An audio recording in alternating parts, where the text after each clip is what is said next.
What's going on, guys? It's Wispin here, and I'm back with another video, and today I am here on the Poke Central server, and we're going to kind of be doing a little bit of a tutorial today. So I want to go over how to EV train here on the server and just in Pokemon in general. Probably not like a super in-depth tutorial, but it should give you all of basically the basic knowledge that you need to EV train. So I think we're going to go ahead and probably EV train our Umbreon because I don't see myself getting a new Umbreon anytime soon.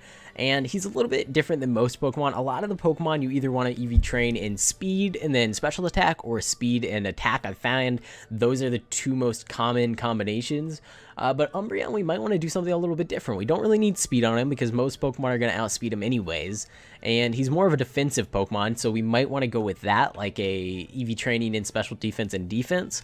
So I have actually all of the EV training items, and actually I think one more. Where's my power anklet? I know I have one somewhere. Is it on one of these guys here? I doubt it, but I guess, probably on one of these two. Yeah, okay, so it was on our Absol there. So let's go ahead and put these two back in our PC because we don't really need them. But yeah, so we have all 6 of these power items. So power anklet is for speed, power weight, I'm pretty sure is for maybe HP. Power Bracer is physical attack. Power Lens is special attack. Power Band, I believe, is special defense, although it might be defense. I might have these two mixed up. And Power Belt would be the other one, which I'm pretty sure is defense. So that's pretty much all the power items. Now, these items basically just, whenever you defeat a Pokemon, these items guarantee that you'll get four EVs in whatever category they are. So, for example, the Power Anklet will give you 4 speed EVs no matter what Pokemon you defeat, and that's on top of the EVs that Pokemon already gives. So, EVs are basically just point values that every wild Pokemon, when you defeat them, they give your Pokemon EVs. So, if we go to check our Umbreon, which is in slot 3, you can see right there, he actually has some EVs already just because we've battled with him in the past. So he has like 1 HP, 29 attack, 28 defense, and so on. So for example, a Magikarp, which is a really good base, to go ahead and EV train off of, it gives 1 speed EV every time you defeat it. And if you go ahead and get your EVs all the way up to max, which is 510 out of 510, your Pokemon basically are just stronger because every 4 EVs you put into a certain category increases the base stat point by 1 once your Pokemon's level 100. So if you put 4 into attack, then your attack will be 1 point value higher when you go ahead and check out your stats in here. If your Pokemon's level 100. Now, if it's lower than level 100, then the EVs don't have the full effect yet. They kind of give less value, but once it hits level 100, they give that full point value for every 4 EVs equals 1 stat point, which is pretty nice. So if you have the full EV trained up, you get quite a bit. I think something like 8 extra stat points, although I could be off on that. I don't, or 80 extra stat points split between all the different EVs.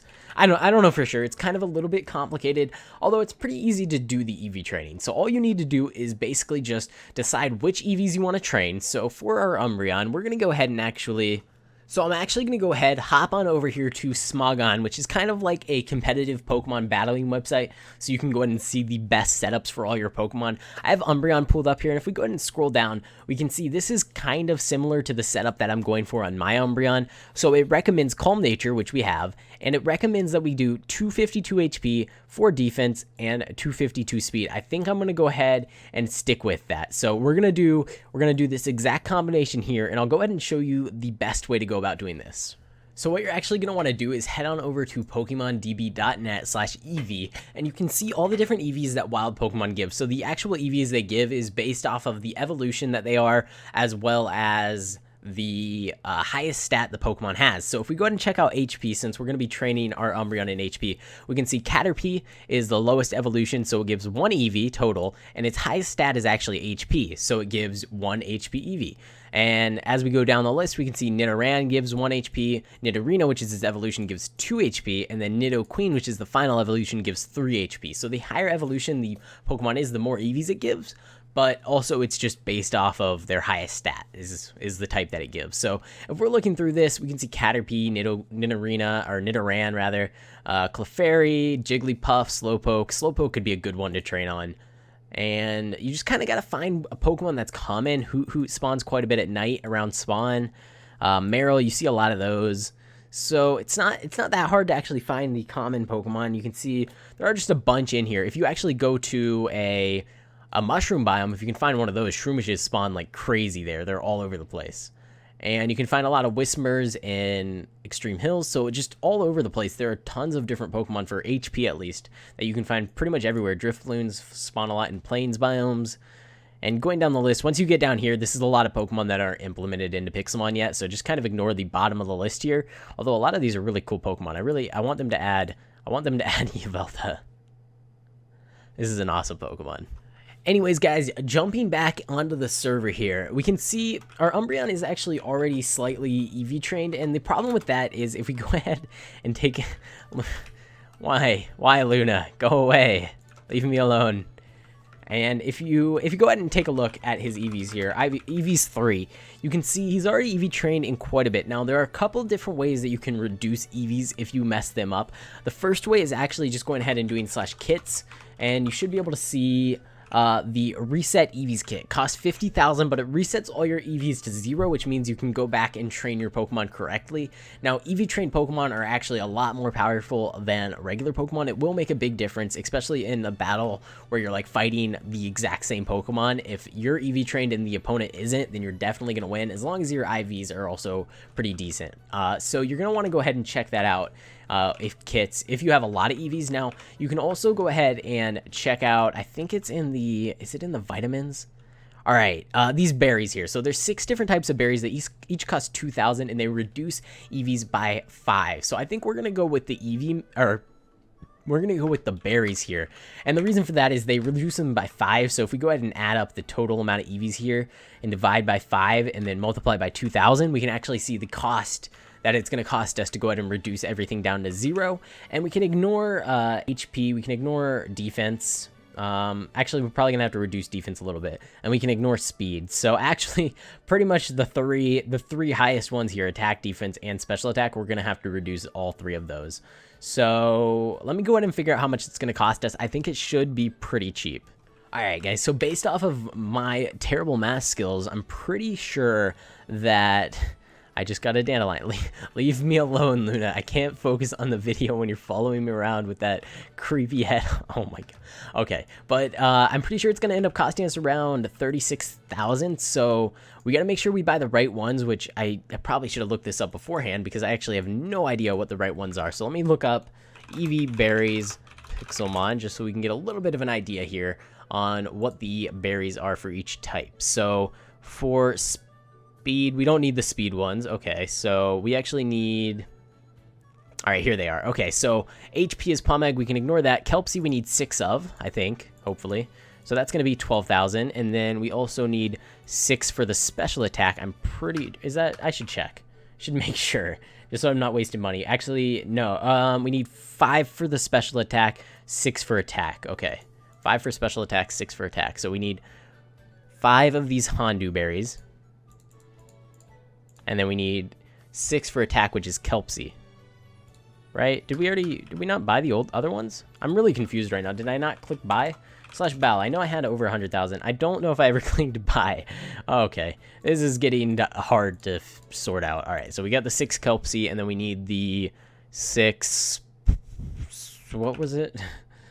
We got the attack and the special attack. We just need the defense. Okay, which is... Wait, weren't we EV training defense? I'm so confused. I know we're doing speed and HP, right? I'm really bad with this. I'm sorry, guys. I should probably just cut this all out of the video. All right, guys. And for defense, we just need 6 of these Qualot berries, and I think that's pretty much it. We might actually need 1 more for the special defense. We need 1 special defense just to clear out it completely, just to make sure we have a fresh start. So that's 1 Greppa. We can go to buy that. So I think that ended up costing us around 40,000, which is a little bit better of a deal than the reset EVs, but you can see if your EVs were way up there, like all the way fully 100% trained up, then you're definitely better off going for that reset EVs for 50k off the kits. So let's go ahead and throw out our Umbreon and just feed him all these berries. Hopefully everything works out all right. Okay, special attack can't go lower, and there we go. Oh wait, did they actually decrease it by 10? I think they do. Yeah, they lower. I said 5 before, but okay, it's 10. It's 10. So actually, I wasted a lot of money there. I'm sure we can find a use for these berries later on, but it's actually by 10. So that means that only should have cost us, I think, around half what we thought. So around 20,000 to reduce our EVs from that point. But you can see it'll be different for every Pokemon depending on just how much training you've done and how much you have to reduce. So just do the math, figure it out, see which is a better deal, the reset EVs token, which resets everything to 0, or the berries. And okay, so now that we're finally set up with 0 EVs in all the different categories that we want, we can go ahead and start EV training. So the best bet is to go over to this Magikarp pond if you have the power items, which they are really, really, really helpful in EV training. If you don't have the power items, it's going to be a struggle. But if you have the power items, you can just come over to the Magikarp pond. And since we want HP and speed, we don't really need to worry about these 4 power items. We can just kind of put them off to the side. But speed and HP. So what we're going to do is, since every Magikarp gives 1 speed EV by default, we're going to go ahead and put the HP item on first, and that way every time we defeat a Magikarp, we'll get 4 HP EVs and 1 speed EV. And what that's going to allow us to do is actually do all of our EV training right here at the Magikarp pond, because by the time we get up to 252, which is kind of the goal, we're going to try to get 252 HP, we should have about 1/4 of that in speed, and then we can just swap on over the power anklet, train up the rest of the speed EVs, and we'll be good to go, basically max EVs without ever having to leave this Magikarp pond right here. Alright guys, so let's go ahead and jump into the water here, and we'll battle our first Magikarp and check out the EVs afterwards to see what all changed. We should just be able to bite all of these guys. Alright, there we go. So let's see. If we go ahead and check the EVs, we actually have to do /EVs3. We can see we now have 7 speed and 5 HP. And if we go ahead and defeat another Magikarp, we should go up to 9 HP and 8 speed, if I'm doing my math right. So let's see. Did we get it right? I probably am going to go ahead and actually remove that drops menu there. It's just kind of annoying to just have to click drop all or take all every single time. So probably going to remove that menu. Just a little notice on that if you're wondering why it's gone. Oh, wow. Boss Magikarp spawned right here. Looks like that guy already got it though. Alright, so we're gonna go bite, and let's check out, are we at 9 and... Yep, 9 and 13. Okay, cool. So, looks like it's actually working out pretty well. We should be able to EV train up, just keep battling the Magikarps. Pretty much this is the same thing over and over, just battle as many Magikarps as fast as you can. And is he still battling that Magikarp? Hopefully he can't beat him and we can actually get into battle and take that. Oh, I didn't mean to click Moonlight. There's actually 5 times experience going on. I'm kind of wasting that right now, but that's all right. We don't really need that. We don't need to focus on leveling right now. We can just keep focusing on EV training. Did he defeat that Magikarp? All right, it looks like he did take out the boss. All right, let's try to get into battle here. Already in battle apparently. I guess we'll battle this one maybe. No? Are they all just in battle? I really need to make sure I'm clicking the right moves every single time I click the wrong one. Alright guys, so I've been going at it for a couple minutes now, probably about 3 or 4 minutes, and I'm already up to 81 EVs and HP, 26 in speed, so it's going pretty quickly actually.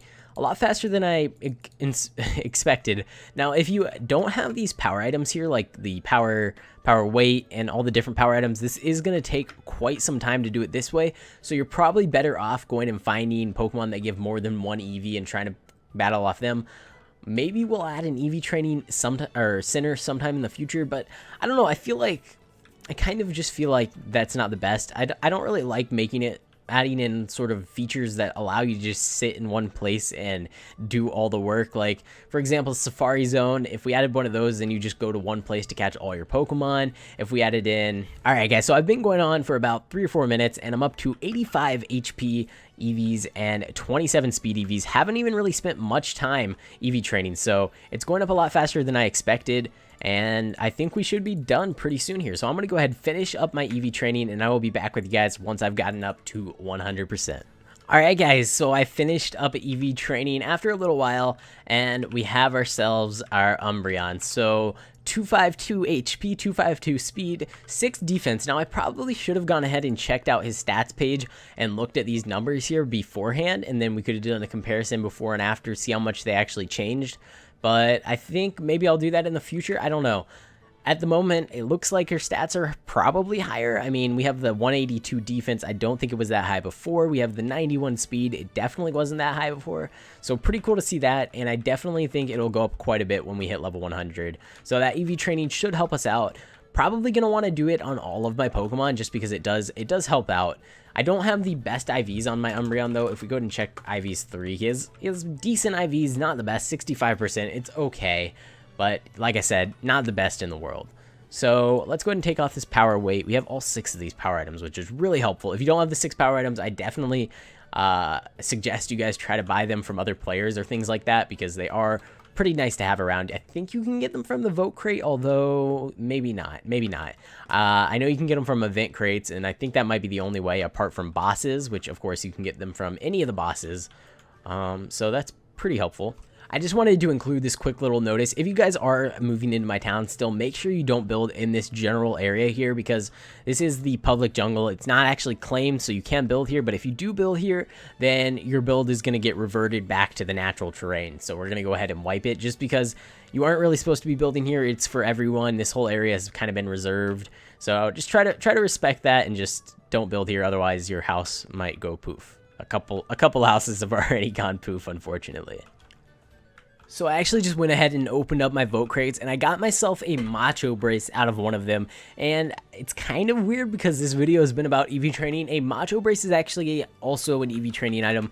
It basically just doubles any of the EVs that you would normally gain. So say you battle a Magikarp, instead of getting that 1 speed EV, you'll get 2, and same for any other Pokemon. So it just doubles them all. I actually think the power items are a lot more useful in the long run, but if you can only get your hands on a Macho Brace, then it's probably worth it to try to use one. But definitely look for these power items. So actually, I'm going to go ahead and pick the winner of yesterday's giveaway real quick, and then I'll do a giveaway for this episode, so make sure to go ahead and stick around for that. Alright guys, so here we go, 141 unique entries, and I'm actually giving away an event key from this video, so let me go ahead and click and see who the winner is. Alright, there we go. So Sly Dolphin, you'll have your event key next time you log onto the server. If you don't have it, just make sure to go ahead and message me and I will hook you up with it. Well, that's pretty much it for this episode. If you guys did enjoy, make sure to go ahead and leave a like on the video. Now, I'm actually going to go ahead and give away... You know what? I was going to do a choice of power item, but I feel like I should probably do more than that. So I'm going to give away an entire set of all 6 of these power items to one random person. Now, if you already have the power items, I guess you'll just get duplicates and you can go ahead and sell those. But they are pretty useful. So if you do want a chance to win a kit for all of these power items, make sure to go ahead and subscribe to the channel, leave a like on the video, comment down below with your in-game name, and I will choose a random winner in the next episode. Now, a lot of you guys took something that I said a while back, a little bit literally. Now, if you go ahead and spam your username down in the comments, it's actually going to be caught by the spam filter, and all of your comments are going to be erased, and you won't get any entries. So what I actually said was you can enter as many times as you want, and what I meant by that is you can enter every single video. So I didn't mean you spam your usernames. Even if you spam them and you do manage to get your username down there multiple times, it'll only register once on the website because it's based off unique users. So I figured I'd just go ahead and get that out of the way. It's fine, whatever you want to comment, just go ahead and do that, but keep that in mind. Anyways guys, that's pretty much it. Thanks for watching. I hope you enjoyed, and I will see you next time.